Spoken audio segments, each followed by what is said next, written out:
Qala al-muallif wa idza adnaba istaghfarah. Naam, iqra.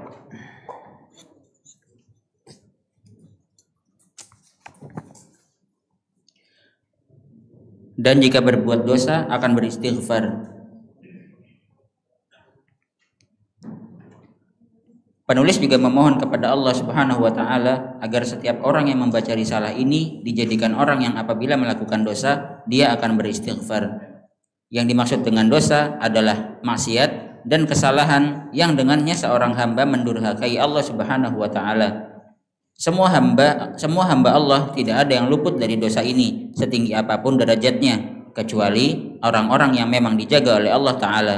Oleh sebab itu Rasulullah Shallallahu Alaihi Wasallam bersabda, wal ma'sumu man asamallah. Orang yang maksum itu adalah orang yang dijaga oleh Allah. Nah, stop.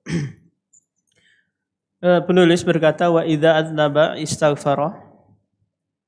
Kita semua pastilah melakukan kesalahan. Kullu bani Adam khata'. Cuman kita punya Allah Subhanahu wa taala yang hadir dengan namanya Al-Ghaffar Al-Ghafur, Maha menerima ampunan. Dan tidak ada dari kalangan manusia yang bisa melakukan seperti ini, Pak. Setiap kita melakukan kesalahan diampuni oleh Allah Subhanahu wa taala. Coba bayangkan kalau sekiranya kita kerja di sebuah perusahaan, terus pimpinan kita berkata bahwa Anda wahai karyawan, apapun sebesar apapun kesalahan yang Anda lakukan, saya tutupin, saya maafkan semua. Ada yang datang terlambat, maaf ya, dimaafkan. Ada yang korupsi, dimaafkan. Ada yang ini dimaafkan. Kira-kira ada nggak yang seperti itu? Nggak ada ya. Paling bosnya atau pimpinannya mengatakan, saya capek. Sudah, kamu keluar aja. Saya sudah capek memaafkan kamu. Nah, sementara Allah Subhanahu wa taala tidak ada lelahnya memaafkan kita. Disebutkan dalam sebuah hadis qudsi, Allah Subhanahu wa taala berfirman di sana, adnaba abdi dzamban. Hambaku melakukan kesalahan.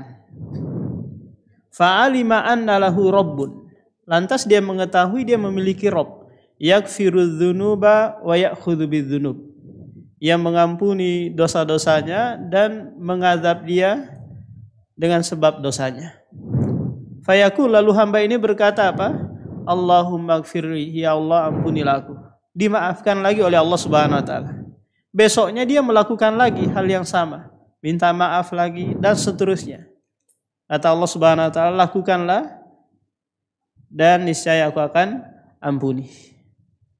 Sebesar apapun dosa kita, sebanyak apapun itu, maka kata Allah, la taqnatu mir rahmatillah, innallaha yaghfiru dzunuba jami'a. Wahai hambaku, jangan berputus asa. Sesungguhnya Allah mengampuni seluruh dosa.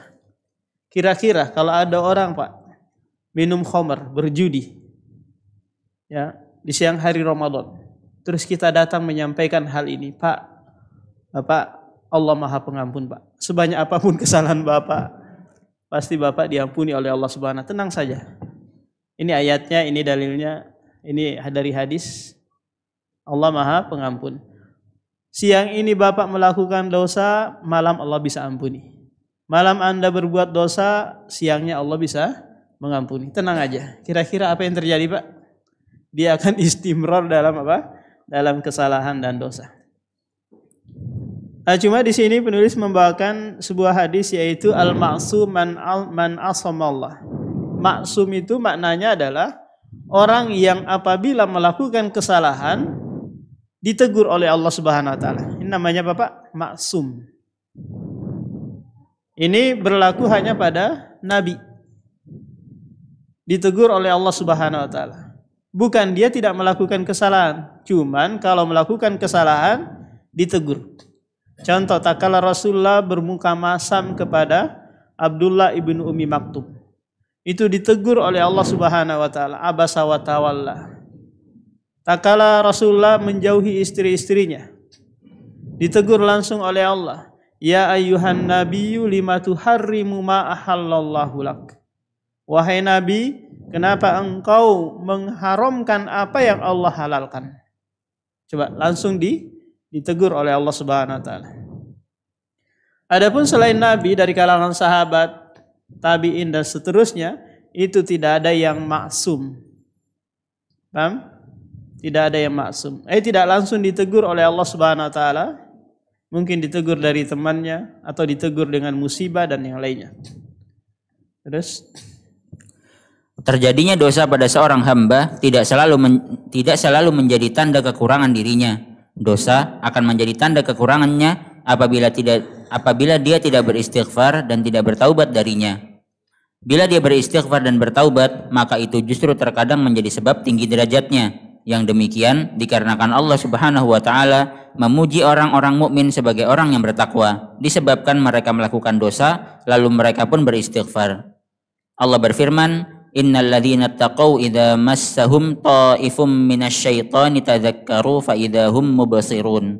Sesungguhnya orang-orang yang bertakwa dibayang-bayangi pikiran jahat atau berbuat dosa dari setan. Mereka ingat kepada Allah, maka ketika itu juga mereka bersabar dan meminta ampun. Surah Al-A'raf ayat 201. Jadi ketika melakukan dosa atau kesalahan, segera mungkin istighfar, astaghfirullah, atau Allahumma gfirli. Ya Allah, ampunilah kesalahanku. Jangan mengucapkan astaga atau astaga naga. Kenapa kira-kira ini? Karena ini enggak pas. Astaga itu enggak sesuai dengan susunan sorof. Paham? Istaghfaro, yastaghfiru, istighfaron, mustaghfarun, astaghfir. Astaghfir itu fi'il mudhari yang terkandung fa'il ana, astaghfiru, nastaghfiru, atau ana mustaghfirun. Paham? Kalau astaga itu enggak ada. Ini sering kita ucapkan ya, astaga. 6. Lanjut. Allah Subhanahu wa taala juga berfirman tentang sifat para penghuni surga. Wasari'u ila maghfiratin min rabbikum wa jannatin arduha as-samawati wal ardu u'iddat lil muttaqin alladzina yunfiquna fis sarra'i wad dharra'i wal kadhimina al ghaidha wal 'afina 'anil nas wallahu yuhibbul muhsinin. والذين إذا فعلوا فاحشة أو ظلموا أنفسهم ذكروا الله فاستغفروا لذنوبهم ومن يغفر الذنوب إلا الله ولم يصروا على ما فعلوا وهم يعلمون أولئك جزاؤهم مغفرة من ربهم وجنات تجري من تحتها الأنهار خالدين فيها ونعم أجر العاملين. Dan bersegeralah kamu kepada ampunan dari Tuhanmu dan kepada surga yang luasnya seluas langit dan bumi yang disediakan untuk orang-orang yang bertakwa, yaitu orang-orang yang menafkahkan hartanya baik di waktu lapang maupun sempit, dan orang-orang yang menahan amarahnya dan memaafkan kesalahan orang. Allah menyukai orang-orang yang berbuat kebajikan. Dan juga orang-orang yang apabila mengerjakan perbuatan keji atau menganiaya diri mereka sendiri, mereka ingat akan Allah lalu memohon ampun terhadap dosa-dosa mereka, dan siapa lagi yang dapat mengampuni dosa selain Allah. Dan mereka tidak meneruskan perbuatan kejinya itu sedang mereka mengetahui. Mereka itu balasannya ialah ampunan dari Tuhan mereka dan surga yang di dalamnya mengalir sungai-sungai sedang mereka kekal di dalamnya, dan itulah sebaik-baik pahala bagi orang-orang yang beramal. Ali Imran ayat 133 sampai 136. Adapun yang dimaksud dengan istighfar adalah memohon ampun kepada Allah, sedangkan al-ghafar atau ampunan itu sendiri maknanya adalah menutupi sesuatu dan menghapus jejaknya. Nah, sekarang kita melakukan kesalahan. Karena memang kita tidak luput dari kesalahan. Allah berfirman dalam hadis kursi, Ya ibadi, innakum tukhti'una bil-laili wan nahar, wa ana aghfiru dzunuba jami'a fastaghfiruni. Wahai hamba, sesungguhnya kalian itu melakukan kesalahan siang dan malam. Sementara aku adalah yang mengampuni seluruh kesalahan. Makna dari ghafar adalah sataroh, menutupi. Menutupi di dunia, apakah nanti diikop di akhirat? Nah, ini permasalahan nanti ketika kita dihisap oleh Allah Subhanahu wa taala. Karena pada pertemuan sebelumnya kita menyebutkan tentang ardun. Apa itu? Allah tanya kita, kamu begini ya, melakukan dosa begini ya. Terus kita akui iya ya. Kemudian kata Allah, dulu di dunia saya tutup-tutupin, sekarang saya ampunin, yang menyebabkan Anda tidak disiksa di neraka jahanam. Qala al-muallif fa inna haula'i as-salasa unwanus sa'adati. Nah, lanjut. Karena sesungguhnya 3 hal tersebut tanda-tanda kebahagiaan, yaitu rasa syukur, kesabaran, dan istighfar atau memohon ampunan.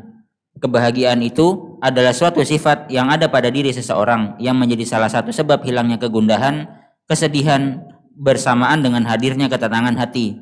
Allah pun telah menerangkan bahwa orang-orang yang beriman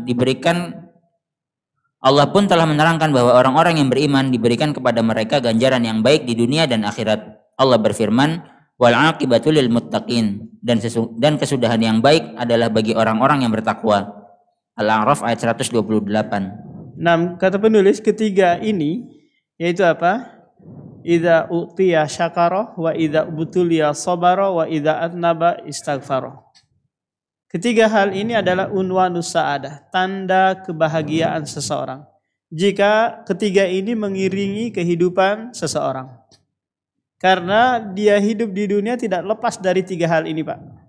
Diberikan nikmat. Kapan dia bahagia? Kalau dia bersyukur.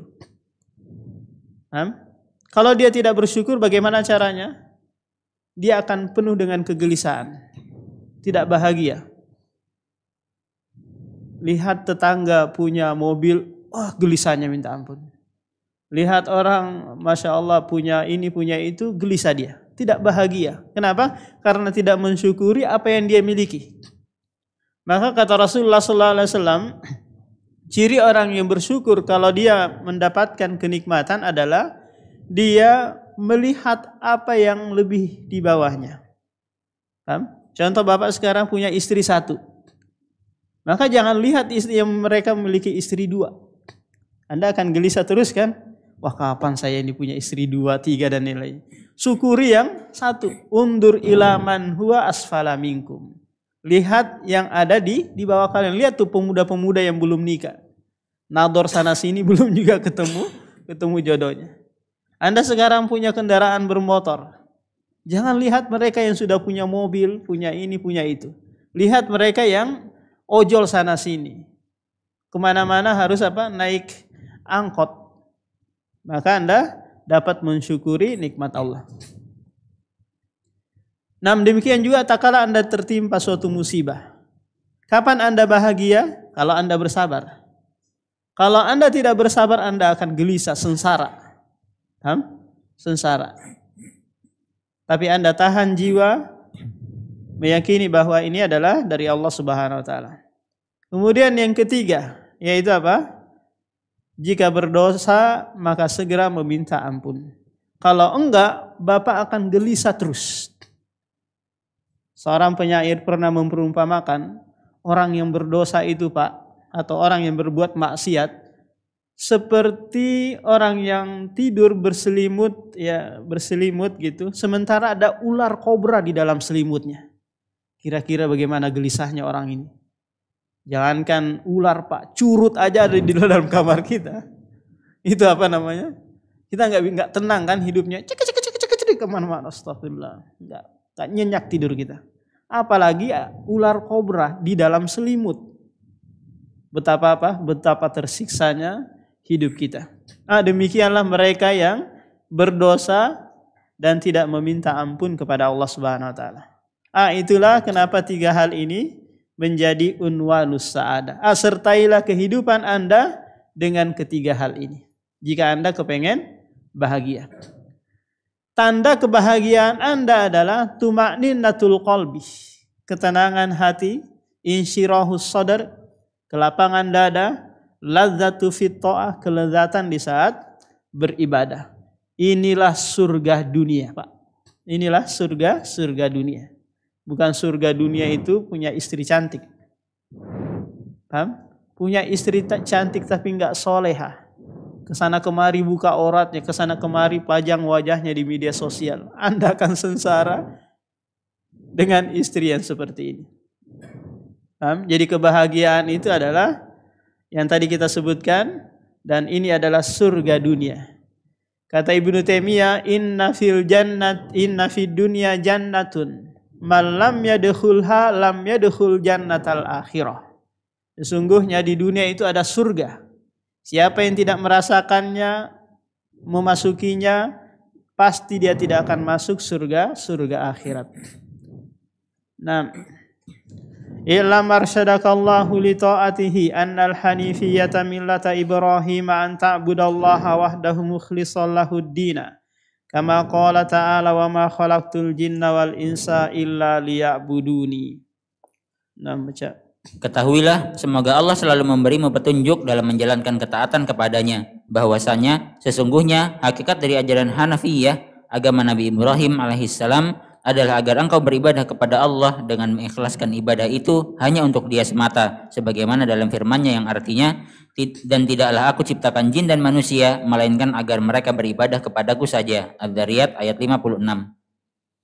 I'lam, ketahuilah, ini adalah kata perintah di mana penulis menuntut pengetahuan atau ilmu pembaca dalam masalah yang akan disebutkannya. Yang dimaksud dengan al-ilmu atau ilmu adalah idrakus syai' ala ma huwa alaihi idrakan jaziman. Mengenal sesuatu dengan pengenalan yang sebenarnya tentang kondisi yang ada pada sesuatu tersebut. Tidaklah dinamakan ilmu menurut pendapat kebanyakan para ulama kecuali kalau terpenuhi beberapa hal. Pertama, bahwa ilmu yang ada memang diyakini dengan pasti. Jika tidak pasti, maka bukan ilmu melainkan dzon atau dugaan. Kedua, bahwa objek dari ilmu tersebut benar-benar sesuai dengan kenyataannya. Apabila yang ada dalam pengetahuan atau keyakinan seseorang tidak sesuai dengan kenyataan, maka itu tidak dinamakan ilmu. Ketiga, bahwa ilmu tersebut dibangun di atas dalil-dalil. Ini adalah syarat yang ditetapkan oleh sebagian ulama. Sebagian ahli ilmu yang lain tidak mempersyaratkan hal ini. Dan penulis membahas tentang apa? Tentang kalimat i'lam, ketahuilah. Kita apa? Diperintahkan untuk mempelajari apa yang akan dijelaskan oleh penulis matan. Kemudian penulis memperincikan tentang apa? Tentang ilmu, bahwa ilmu itu haruslah muncul dari keyakinan yang pasti. Ini pertama. Yang kedua, objek yang diilmui itu harus memang sesuai dengan hakikat. Jangan apa? Jangan kita hanya sekedar meraba-raba, menduga-duga. Maka ini pasti nanti terjatuh pada dzon, waham, syak. Apa bedanya ini, Pak? Kalau waham itu 75% salahnya. Paham? Kalau syak itu 50% salahnya. Kalau dzon itu 25% salahnya. Kalau ilmu 100% benarnya. Kalau jahil itu 100% salahnya. Kalau jahil murakkab itu 200% salahnya. Kenapa? Dia salah terus mengaku dia benar. Paham? Ini namanya jahil murakkab, jahil pangkat 2 ya. Terus arsyadakallahu li ta'atihi. Semoga Allah selalu memberimu petunjuk dalam menjalankan ketaatan kepadanya. Ini merupakan doa yang dipanjatkan oleh penulis bagi pembaca bukunya, bahwa beliau memohon kepada Allah Ta'ala agar menjadikan kita sebagai orang yang termasuk dalam doa ini, dan agar doa ini terkabul bagi kita dan orang lain. Ar-rushd atau petunjuk adalah lawan dari al-ghayy atau kesesatan. Maknanya adalah segala perbuatan atau perilaku yang lurus yang dibangun di atas ilmu yang benar. Dan yang dimaksud dengan istilah ar-rushd ini adalah ad-dalalah atau arahan dan bimbingan, dan at-taufiq atau taufik. Adapun makna doa beliau, semoga Allah selalu memberimu petunjuk dalam menjalankan ketaatan kepadanya, adalah semoga Allah memudahkanmu dalam menempuh jalan-jalan ketaatan dan membimbingmu di jalan tersebut. Sedangkan makna ketaatan adalah melaksanakan perintah dan menjauhi larangan. Nah, ini sudah pernah kita jelaskan bahwa ar-rusydu itu adalah bimbingan, pertolongan yang datang dari Allah Subhanahu wa taala untuk menjalankan ketaatan.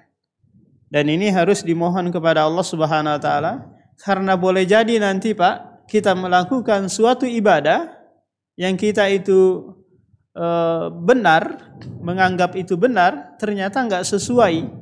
Meskipun ada dalilnya, kita mungkin salah dalam memahami dalil atau dalilnya sudah benar tapi kita salah dalam penerapan. Maka kita butuh apa? Ar-rusyd, bimbingan dari Allah Subhanahu wa taala. Apakah bimbingan ini secara langsung dari Allah? Yang dikenal dengan apa? Ilmu laduni. Yang diyakini orang-orang sufi itu ya, bahwa saya langsung belajar dari Allah, enggak perlu hadir di majelis-majelis ilmu. Paham Pak? Ataukah kita butuh bimbingan dari apa? Butuh rusyd, yaitu melalui jalur para nabi dan para rasul, kemudian dai-dai yang menjelaskannya. Karena ini adalah milik mereka. Dikenal dengan apa? Hidayatut taufiq wal irsyad wad dilalah. Itu milik Allah, taufiknya milik Allah, al-irsyad wal bayan itu milik para dai. 6. Annal hanifiyatah, bahwa sesungguhnya hakikat dari ajaran al-hanifiyah. Al-hanifiyah yaitu agama atau keyakinan yang memalingkan dari syirik menuju tauhid. Al-hanaf secara bahasa maknanya kecenderungan, pergeseran, perpindahan. Orang yang telah bergeser kedua kakinya disebut al-ahnaf. Adapun dalam berbagai nas yang dimaksud dengan al-hanafiyah adalah agama yang memindahkan manusia dari kemusyrikan menuju tauhid. Nah, jadi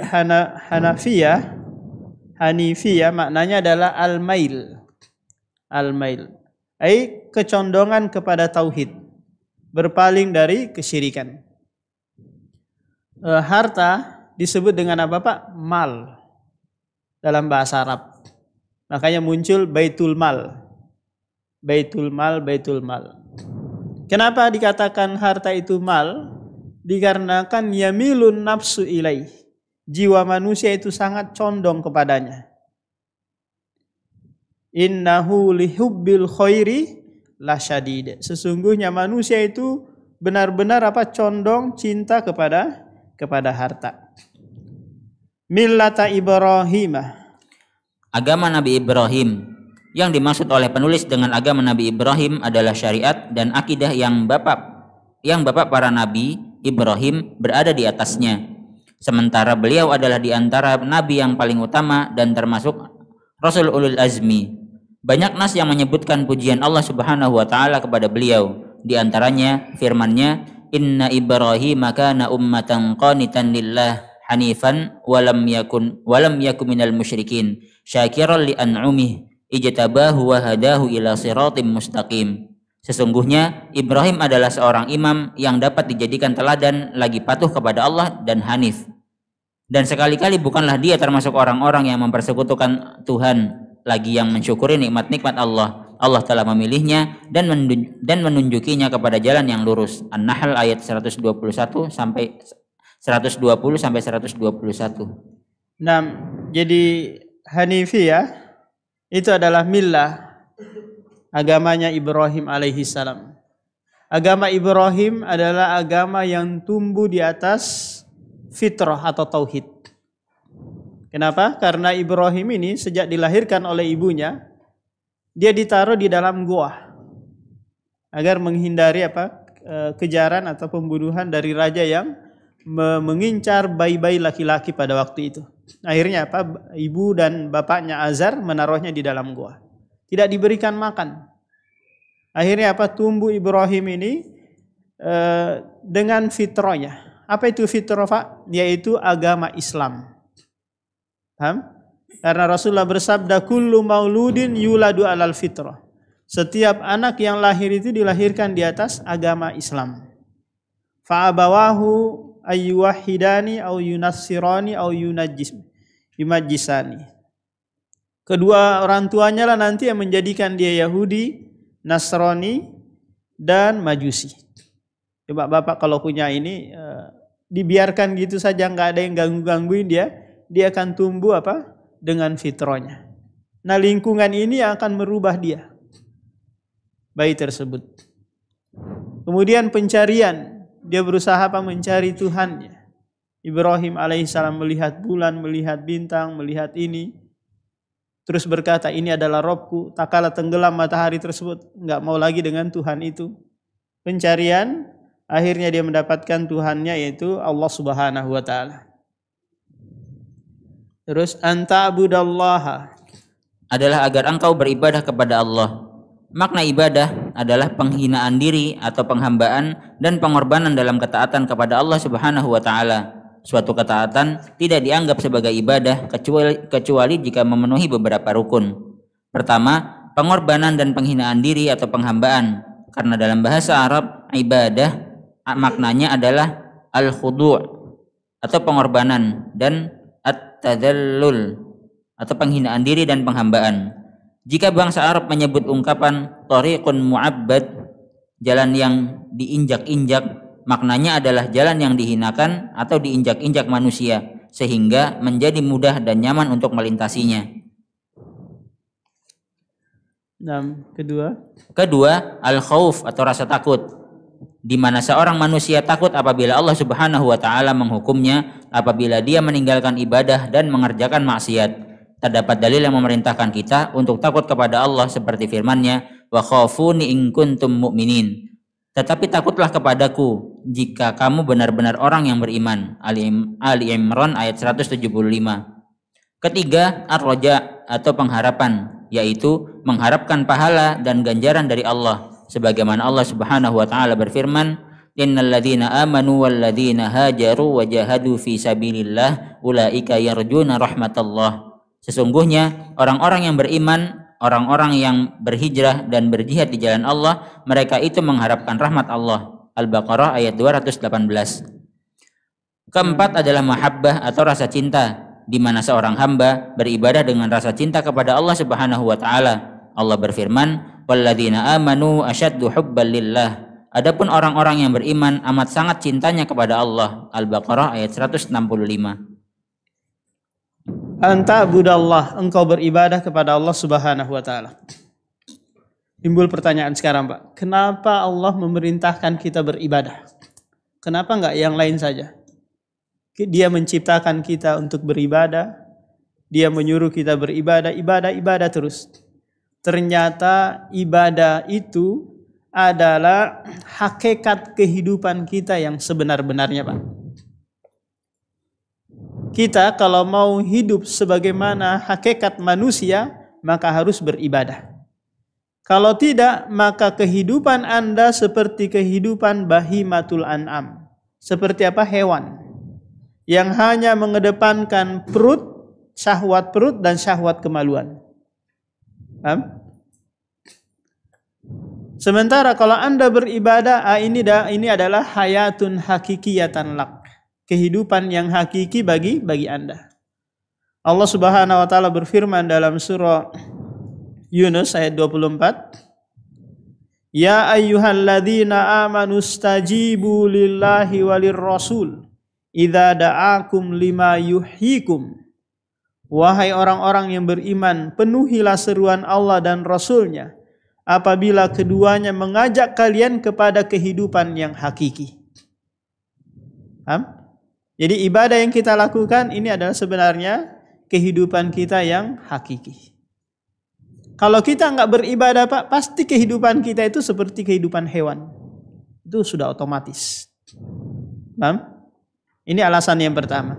Alasan yang kedua, ternyata ibadah itu memperlancar rezeki kita. Paham?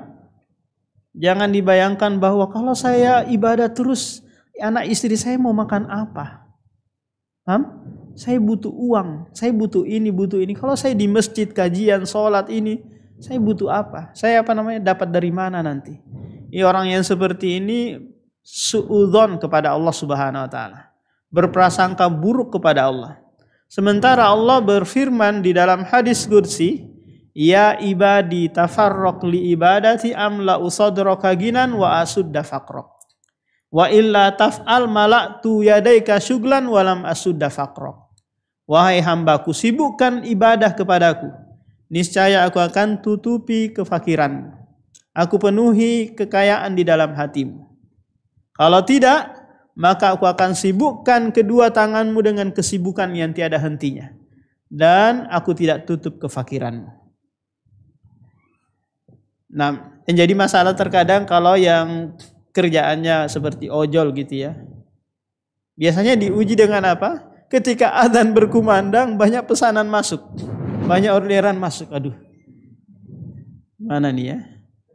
Kalau dia dibisikin syaitan, udah kan panjang waktu sholat duhur ya. Kamu bisa nanti sholat duhur di jam 2 dan jam 3 dan seterusnya. Kalau dia mengedepankan, sudah bismillah aja. Saya sholat dulu aja. Mau orang itu nggak pakai saya atau enggak, pokoknya saya sholat dulu aja. Kira-kira nanti habis selesai sholat dia ada nggak orderan lagi? Ya ada, pasti ada insya Allah. Paham? Nah kita terkadang terlalu mengedepankan usaha daripada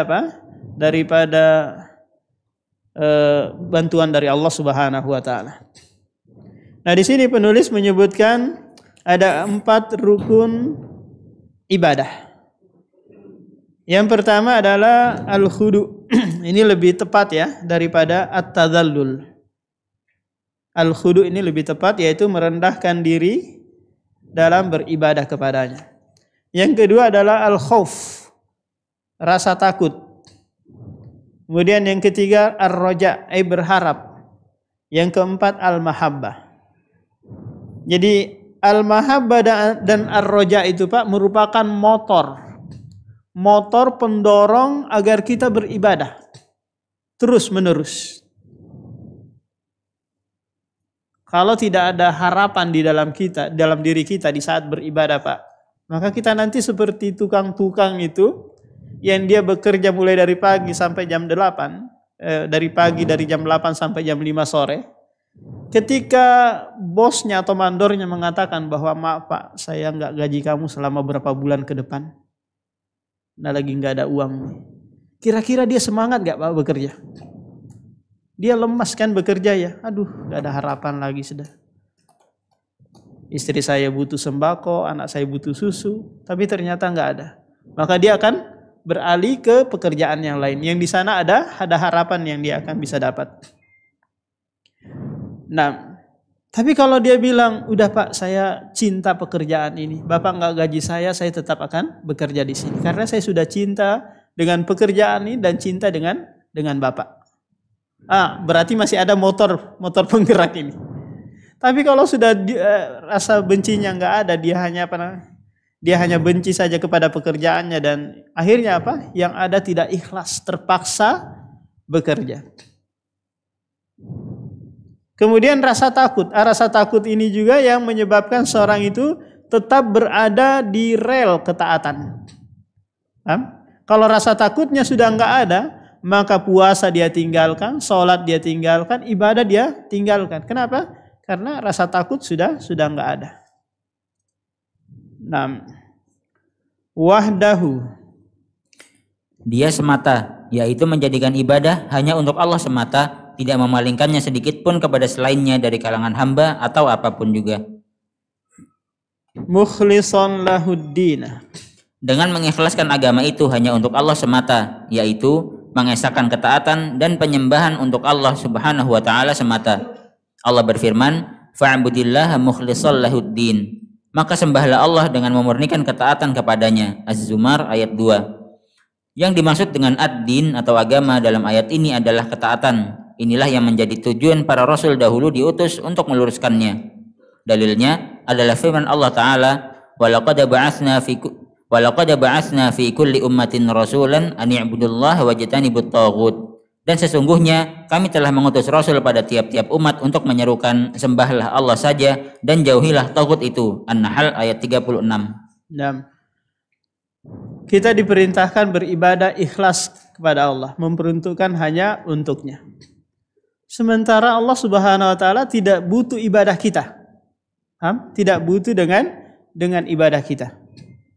Lantas apa nih tujuannya memperuntukkan ibadah kepadanya sementara dia tidak butuh kepada kita? Ternyata Pak, kalau kita mengikhlaskan ibadah hanya kepadanya, inilah yang membuat kita nanti istiqomah, terus mengerjakan ibadah tersebut. Paham? Tapi kalau sekiranya kita kesana kemari tujuannya, maka nanti nggak bisa kokoh, nggak bisa istiqomah dalam ibadah. Allah ajarin kita tetap ikhlas beribadah, karena inilah yang membuat Anda istiqomah sampai mati. Karena ini yang diharapkan oleh Allah. Wa'bud rabbaka hatta ya'tiyakal yakin. Beribadalah kepada Rabbmu hingga kematian datang. Paham? Ini Pak, tipsnya kenapa kita disuruh ikhlas. Karena kita ini Pak nggak tahu akhir kehidupan kita seperti apa. Paham? Apakah kita seperti saat ini terus menerus sampai mati, ataukah ternyata di akhir hidup kita berubah? Ada sebuah ayat di dalam surah Al-Baqarah ayat 266 yang membuat bingung Umar bin Khattab, mengumpulkan seluruh sahabat untuk mencari penjelasan tafsir ayat ini. Al-Baqarah ayat 266 yang bunyinya ayawaddu ahadukum an takuna lahu jannah. Apakah kalian suka kalau sekiranya memiliki kebun, kemudian di kebun tersebut ada pohon korma, pohon anggur, dan muncul berbagai buah-buahan dari dalam kebun tersebut. Sementara si pemilik kebun ini sudah tua, dan anak-anaknya masih kecil-kecil. Kemudian kebun ini diterpa badai angin yang disertai oleh api. Akhirnya menghanguskan kebun ini. Nggak bisa ngapa-ngapain lagi si pemilik kebun ini. Kenapa? Karena anaknya nggak bisa bantuin, masih kecil-kecil kan. Lantas dikumpulinlah sahabat-sahabat ini untuk menafsirkan ayat ini. Apa maksudnya ini? Bingung Umar bin Khattab. Ditanyalah sahabat-sahabat yang ada ini. Kata mereka, wallahu a'lam, kami nggak tahu. Nanti Bapak bisa cek. Wallahu a'lam, apa namanya di surah Al-Baqarah ayat 266. Lantas Umar bin Khattab marah. Kalian gak usah mengucapkan Allahu a'lam. Kenapa? Karena Allah itu sudah pasti tahu. Paham? Gak usah mengucapkan Allahu a'lam. Karena Allah sudah pasti tahu. Yang saya inginkan kalian tahu atau tidak tahu itu saja. Lantas ada anak kecil di situ namanya Abdullah bin Abbas mengatakan, wahai Umar bin Khattab, ya Amiril Mukminin, saya mengetahui tafsiran ayat itu.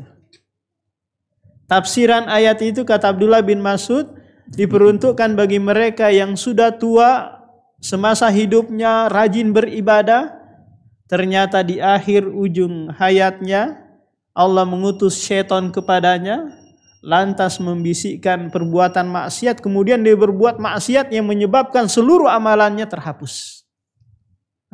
Seluruh amalannya terhapus. Ini menunjukkan bahwa kita itu tidak tahu apakah kita husnul khotimah atau su'ul khotimah. Maka kita diperintahkan beribadah ikhlas karena Allah, agar ini yang menyebabkan kita nanti istimror, istiqomah di atas ketaatan. Lanjut. Begitu juga firman Allah, "Wa ma arsalna min qablika min rasulin illa nuhi ilaihi annahu la ilaha illa ana fa'budun." Dan kami tidak mengutus seorang rasul pun sebelum kamu, melainkan kami mewahyukan kepadanya bahwasanya tidak ada Tuhan yang berhak melainkan aku, maka sembahlah olehmu sekalian akan aku. Al-Anbiya ayat 25. Adalah para nabi terdahulu apabila menyeru kaumnya akan berkata, ya qaumi ibudullaha ma lakum min ilahin ghairuh. Wahai kaumku, sembahlah Allah, sekali-kali tidak ada bagimu Tuhan selain Dia. Surah Hud ayat 50. Dan inilah yang menjadi tujuan diciptakannya makhluk Allah Subhanahu wa taala, yaitu manusia dan jin, sebagaimana dalam firman-Nya, "Wa ma khalaqtul jinna wal insa illa liya'budun." Dan aku tidak menciptakan jin dan manusia melainkan supaya mereka menyembah kepadaku. Az-Zariyat ayat 56. Lanjut terus. Tidaklah Ma di sini adalah ma an-nafiyah atau peniadaan. Dengan kata ini ditiadakan segala maksud dan tujuan penciptaan manusia dan jin kecuali dalam rangka beribadah kepada Allah Subhanahu wa taala semata. Al-jinna, jin. Jin adalah salah satu makhluk Allah yang diciptakan dari api. Jin ada yang mukmin dan ada yang kafir. Wal insa atau manusia adalah makhluk Allah yang diciptakan dari tanah. Bapak manusia adalah Adam alaihissalam. Di antara mereka ada yang mukmin dan ada yang kafir. Illa liya'buduni, melainkan supaya mereka mengabdi kepadaku. Ini merupakan penjelasan mengenai tujuan penciptaan jin dan manusia. Pada asalnya, bentuk pengecualian yang datang setelah penafian atau peniadaan memberi faedah al-hasyr atau pembatasan. Seakan-akan Allah membatasi sebab atau tujuan penciptaan jin dan manusia pada peribadatan kepada Allah Subhanahu wa taala semata.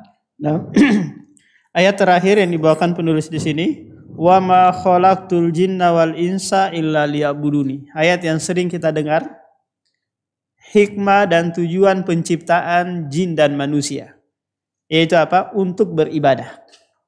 Tapi ingat Pak, bahwa kesempurnaan ibadah itu dengan ma'rifatullah, dengan mengenal Allah Subhanahu wa taala. Anda tidak bisa sempurna dalam beribadah kecuali mengenal Allah, mengenal zat yang Anda ibadahi, yang Anda sembah.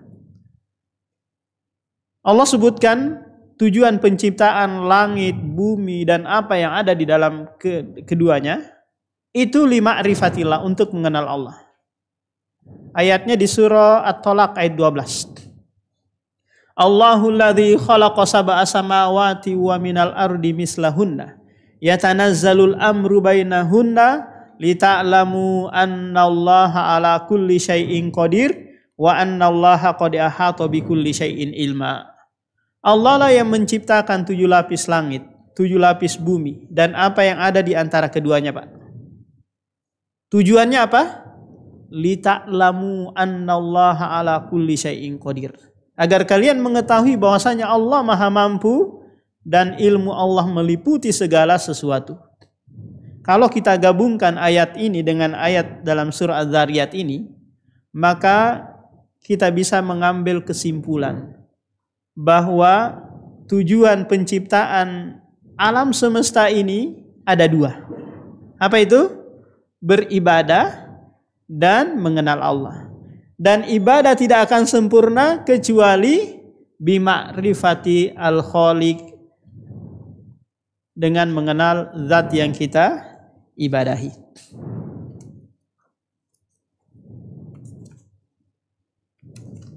Fa idza arafta anna Allah khalaqaka li ibadatihi fa'lam anna al-ibadata la tusamma ibadatan illa ma'at tauhidi. Kama anna sholata la tusamma sholatan illa ma'at taharati fa idza dakhala syirku fi ibadati fasadat kal hadasi idza dakhala fi taharah. Ini kan enggak ada harokatnya ya, bukan karena saya yang bisa baca kitab, ini karena hafalan aja. Paham? Ini karena enggak ada harokatnya ya, bacanya karena sudah dihafal. Nah, jika engkau telah mengetahui bahwa Allah telah menciptakanmu agar engkau beribadah kepadanya, maka sekarang ketahuilah bahwa suatu ibadah tidak akan disebut ibadah yang sesungguhnya kecuali dibarengi dengan tauhid. Sebagaimana salat tidak akan disebut salat yang sesungguhnya kecuali jika dibarengi dengan thaharah atau bersuci. Jika kemusyrikan masuk ke dalam sebuah ibadah, maka rusaklah ibadah itu sebagaimana halnya jika hadas masuk dalam proses thaharah. Nah, terus Syarah Syekh As-Satri, jika engkau telah mengetahui bahwa Allah telah menciptakanmu agar engkau beribadah kepadanya. Maksudnya, jika telah jelas bahwa Allah Subhanahu wa taala telah menciptakan engkau untuk beribadah kepadanya karena engkau juga seorang dari kalangan manusia, berarti engkau termasuk dalam ayat ini. Maka sekarang ketahuilah bahwa suatu ibadah tidak akan disebut ibadah yang sesungguhnya kecuali dibarengi dengan tauhid. Artinya, jika telah nyata bahwa engkau termasuk dari orang yang wajib menyembah Allah, maka sudah selayaknya engkau tahu bahwa suatu ibadah disebut sebagai ibadah yang benar dan teranggap secara syar'i kecuali jika diiringi dengan tauhid. Nah, stop dulu. Penulis di sini menyamakan antara apa? Antara salat dengan tauhid. Di mana ibadah itu Pak harus dibarengi dengan apa? Dengan tauhid. Kalau tidak ada tauhid pada ibadah kita, maka itu percuma. Seperti orang yang sholat tanpa ada wudu, tanpa ada kesucian pada dirinya. Gambarannya seperti ini Pak. Ada orang ya rajin sholat, rajin puasa, setiap tahun umroh, setiap tahun dia haji. Tapi dia masih pelihara tuyul di rumahnya. Masih pelihara jimat, ada digantung-gantung ketupat di depan pintunya. Paham? Masih ada yang digantung-gantung kerang, mungkin ya kulit kerang di mobilnya. Maka sholatnya percuma, puasanya percuma, nggak dianggap, umrohnya nggak dianggap semuanya. Kenapa? Karena ada kesyirikan pada dirinya. Paham? Sementara orang yang bertauhid tapi belum sempat melakukan amalan-amalan yang lain seperti sholat, puasa dan yang lainnya, maka ciri atau tanda keselamatan sudah ada pada dirinya. Nanti Pak di akhirat di padang mahsyar ada orang itu yang dia tidak sempat melakukan amalan kecuali kalimat la ilaha illallah yang pernah dia ucapkan. Atau istilahnya dikenal dengan apa? Hadisul bitaqah. Orang yang hanya membawa kayak KTP gitu cuma bertuliskan la ilaha illallah. Ternyata ini ditimbang lebih berat daripada 7 lapis langit dan 7 lapis bumi. Inilah pentingnya Pak, kita bertauhid. Lebih baik kita bertauhid kepada Allah tapi kurang ininya daripada kita banyak ibadahnya nggak ada tauhidnya. Tauhid maknanya adalah mengesahkan Allah Subhanahu wa taala dalam peribadatan dan tidak memalingkan ibadat tersebut sedikit pun kepada selainnya. Maksud penulis di sini adalah bahwasanya ibadah kepada Allah tidak akan dikatakan sudah benar dan diakui oleh syariat kecuali dengan mengesahkan Allah. Jika ada syirik yang menyertainya, maka ibadah itu belumlah benar dan tidak diterima di sisi Allah Subhanahu wa taala. Berdasarkan firman-Nya, "Lain asyrakta la yahbatanna 'amaluk." Jika kamu mempersekutukan Allah atau berbuat syirik, niscaya akan terhapus amalmu. Az-Zumar ayat 65. Nah, jadi tauhid lawannya adalah syirik. Nah, di sini Allah Subhanahu wa taala mengancam Nabi Muhammad. Lain asyraktah, jika engkau melakukan kesyirikan, layah batonna amaluk, niscaya amalanmu akan dihapus. Ini kalau syirik yang dilakukan adalah syirik besar. Kalau syirik kecil nggak seperti ini. Dia hanya menghapus ibadah yang sedang dia lakukan. Contoh gini Pak, ada orang sudah puluhan tahun dia sholat, ibadah dan yang lainnya. Ternyata pernah dia satu kali menyembah patung atau menyembah pohon. Paham? Berarti dia terjatuh pada kesyirikan besar. Maka amalan 20 tahunnya ini dihapus. Tidak dianggap lagi haba'an mansura, seperti debu yang berterbangan. Kalau dia hanya melakukan kesyirikan kecil, contoh dia dia tadi sholat subuh. Tapi dengan dasar riya, kepengen dilihat oleh manusia. Maka amalan sholat subuhnya itu aja yang dihapus. Nggak dianggap, nggak bernilai pahala. Nah itu bedanya syirik kecil dengan syirik besar. Kama anna sholata la tusamma sholatan illa ma'at taharati. Sebagaimana sholat tidak akan disebut sholat yang sesungguhnya kecuali jika dibarengi dengan taharah. Maksud penulis adalah bahwasanya sholat tidak akan menjadi sholat yang diterima kecuali sudah bersuci. Jika ada seseorang sholat tanpa bersuci, maka bisa dikatakan ini adalah satu paket sholat, namun bukan sholat yang benar dan teranggap secara syar'i. Bahkan orang yang sengaja sholat tanpa wudhu justru akan disiksa lantaran apa yang dilakukannya, karena dia telah mengerjakan salah satu dosa besar. Akan tetapi walau tanpa wudhu, sholat yang dikerjakan tetap dapat dikategorikan ibadah, karena kalau tidak dinamakan ibadah, maka pelanggaran yang ada tidak akan memiliki konsekuensi berupa hukuman. Demikian pula orang yang menyembah selain Allah Ta'ala, yang dilakukannya tetap dapat dikategorikan sebagai ibadah. Karenanya kita dapat mengkritisi ibadah yang mereka lakukan dan kita katakan, mengapa kalian beribadah kepada yang selain Allah? Lepas dari hal tersebut, ibadah yang dimaksud oleh penulis di sini adalah ibadah dalam istilah syar'i yang diterima oleh Allah Subhanahu wa taala. Sebagai penjelas dari hal di atas, kita katakan bahwa ibadah itu harus memenuhi 2 syarat supaya diterima oleh Allah. Pertama, dikerjakan dengan ikhlas untuk Allah semata. Oleh karena itu, barang siapa mengalihkan ibadahnya kepada yang selain Allah, maka ibadahnya tertolak, terhapus dan dibatalkan. Allah Subhanahu wa taala berfirman dalam hadis qudsi, "Ana aghna syuraka'i 'anis syirki, man 'amila 'amalan asyraka fihi ma'i ghairi taraktuhu wa syirkah." Aku adalah yang paling tidak butuh kepada sekutu. Barang siapa yang mengerjakan suatu amalan untukku, lantas ia menyekutukan amalan tersebut juga dengan selainku, maka aku berlepas diri darinya dan amalan syiriknya. Syarat yang kedua adalah ittiba atau mutaba'ah, ia mengikuti petunjuk Nabi Shallallahu Alaihi Wasallam karena mendekatkan diri kepada Allah dengan suatu ibadah yang tidak dituntunkan oleh Nabi yang mulia Shallallahu Alaihi Wasallam merupakan bid'ah. Bid'ah adalah suatu cara atau aturan dalam agama yang diada-adakan atau dibuat sendiri, atau dengan makna lain yaitu mendekatkan diri kepada Allah dengan suatu ibadah yang tidak ada ajarannya dalam syariat. Inilah yang dinamakan dengan bid'ah. Kalau ada seseorang yang mendekatkan dirinya kepada Allah Ta'ala dengan mengerjakan bid'ah, maka hendaknya disampaikan kepadanya, ini adalah bid'ah, engkau justru berdosa ketika mengerjakannya.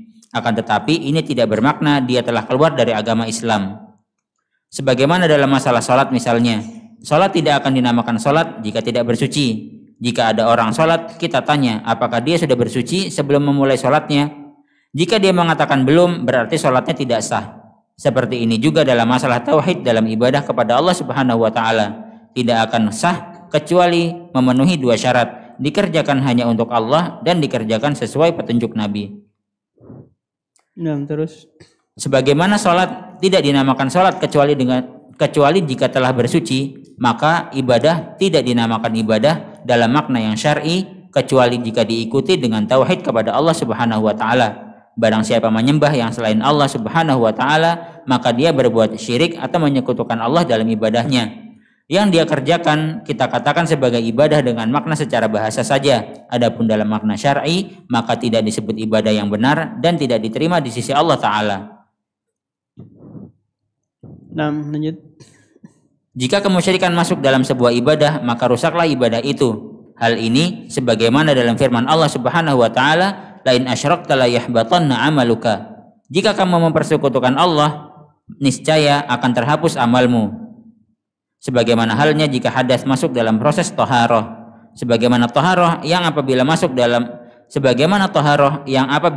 padanya hadas akan merusak dan membatalkannya. Maka begitu pula amal jika masuk padanya kemusyrikan, maka akan merusak dan membatalkannya. Nah, penulis di sini menyamakan antara syirik dengan hadas, tauhid dengan toharoh. Paham? Ketika kita ingin menyamakan sesuatu dengan sesuatu yang lain, maka harus ada 4 rukun yang terpenuhi. Contoh, saya mau menyamakan antum dengan rembulan atau bulan purnama. Maka ada 4 rukun yang harus terpenuhi. Pertama, al-musyabbah yang diserupakan.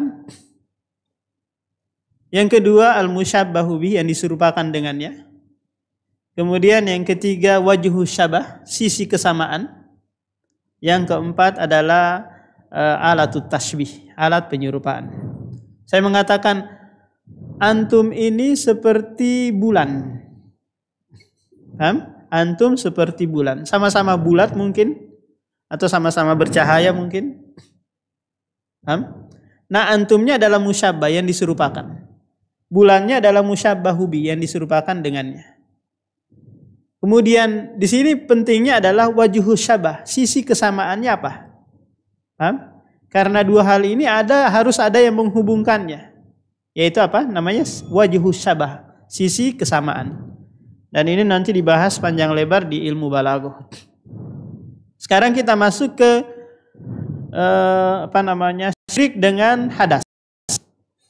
Apa sisi kesamaannya ini, Pak? Karena kita mau menyamakan hadas ini dengan syirik.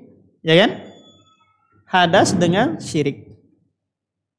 Sisi kesamaannya adalah sama-sama menjadi pembatal. Paham? Sama-sama menjadi apa? Menjadi pembatal atau penghalang diterima. Ibadah yang dibarengi dengan kesyirikan tidak diterima. Sebagaimana salat yang dibarengi dengan hadas juga tidak diterima. Paham? Ini sisi kesamaannya. Menyebabkan ibadah tersebut dia apa namanya? Tidak diterima, terhalangi dengan mani penghalang ini. Syirik terbagi menjadi dua. Syirik kecil dan syirik besar. Hadas juga terbagi menjadi dua. Hadas kecil dan hadas besar. Apa bedanya hadas dengan najis? Apa kira-kira bedanya hadas dengan najis? Apa bedanya Bu Ridho? Hadas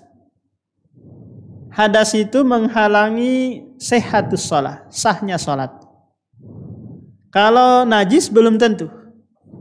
Belum tentu apa? Menghalangi sahnya sholat. Contoh Anda sholat. Kemudian di tengah sholat Anda lewat tikus. Kemudian BAB di kaki antum. Paham? BAB di kaki antum. Maka antum berusaha bersihkan saja, tetap lanjut sholat. Beda halnya kalau Anda sedang sholat kemudian kentut, maka Anda harus nggak boleh melanjutkannya. Anda harus wudu, kemudian sholat lagi dari awal. Nah, ini bedanya antara hadas dan najis. Nah, kalau syirik besar tadi menghapus seluruh amalan, kalau hadas besar mengharuskan mandi, kalau hadas kecil mengharuskan wudu. Nah, kita cukupkan. Ada yang mau ditanyakan, Pak? Sebelum kita tutup.